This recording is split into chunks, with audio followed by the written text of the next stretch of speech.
Hello, my name is James Tudor-Williams from Forceful Chandlery in MDL Shamrock, and today I'm going to talk to you briefly about anchors.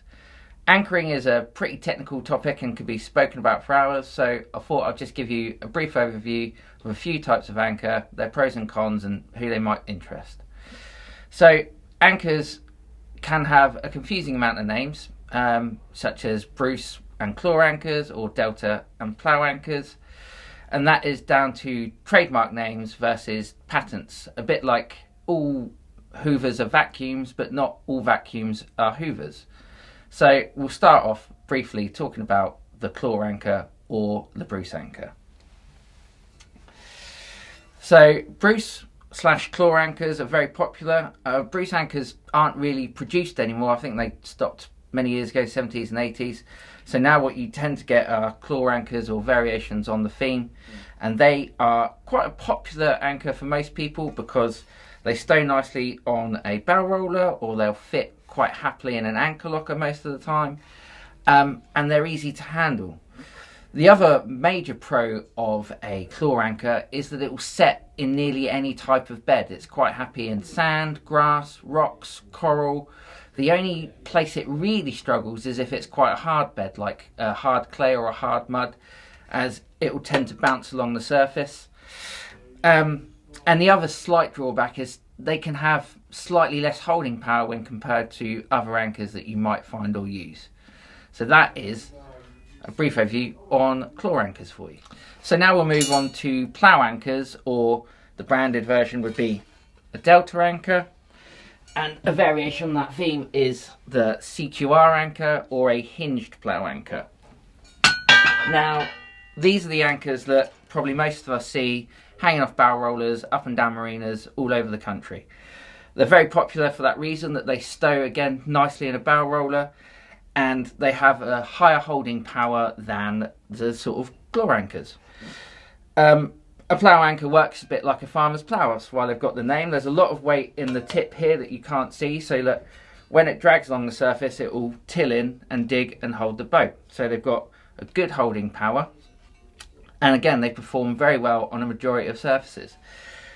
Their probably weakest surface is rock, because it's got to hook into something. It might just bounce off and do bits and bobs there, but otherwise they're a good, strong, solid, dependable anchor, and they're used by most boat manufacturers around the world as the sort of standard anchor that you'll find given to you with your boat. When we look at the hinged version, again, exactly the same sort of straight with the weighted tip in the plough. The hinge allows the boat to react more to wind and tide, so you might find yourself, if you're at an anchor for a long point, this is a better option for you. The things to consider with the hinged version over the regular plough version is that it's a slightly different sort of holding power. Because of the hinge, it gives it a point that will unlikely fail, but is, compared to a solid piece, slightly weaker in terms of holding power. So the next anchor I'll talk about is the Danforth anchor, or now commonly known as the Fluke Anchor, because again, Danforth would be the trademark name, but Fluke, as you can see, based on the shape of it coming out there.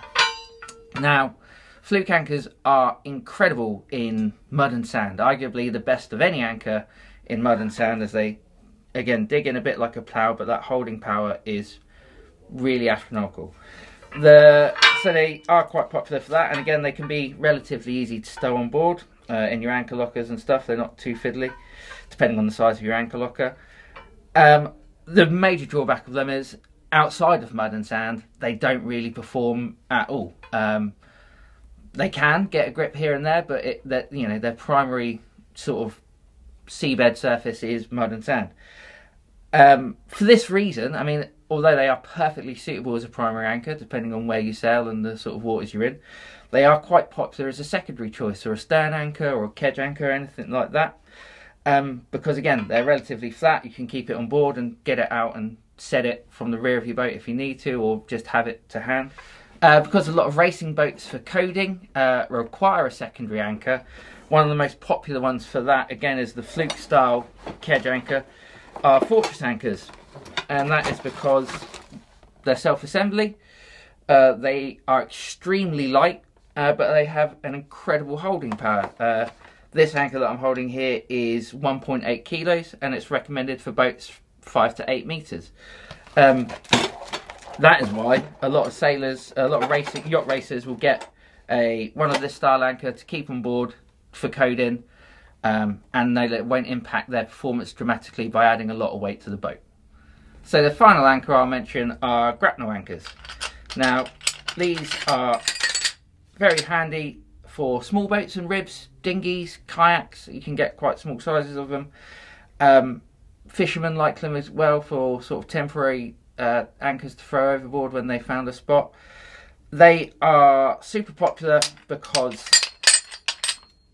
again, folding up, easy to store, easy to stow away, not going to get in the way. They work very well in rocky beds. Other than that, not so great. Obviously, a rocky bed with a grapnel like that, it's got to hook onto something to hold. The other drawback beyond it working only sort of in rocks and coral is they can be quite tricky to retrieve.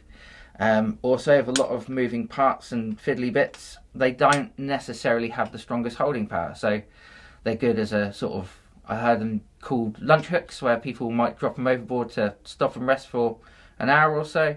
Or, yeah, as I say, small boats, ribs, dinghies, any craft like that.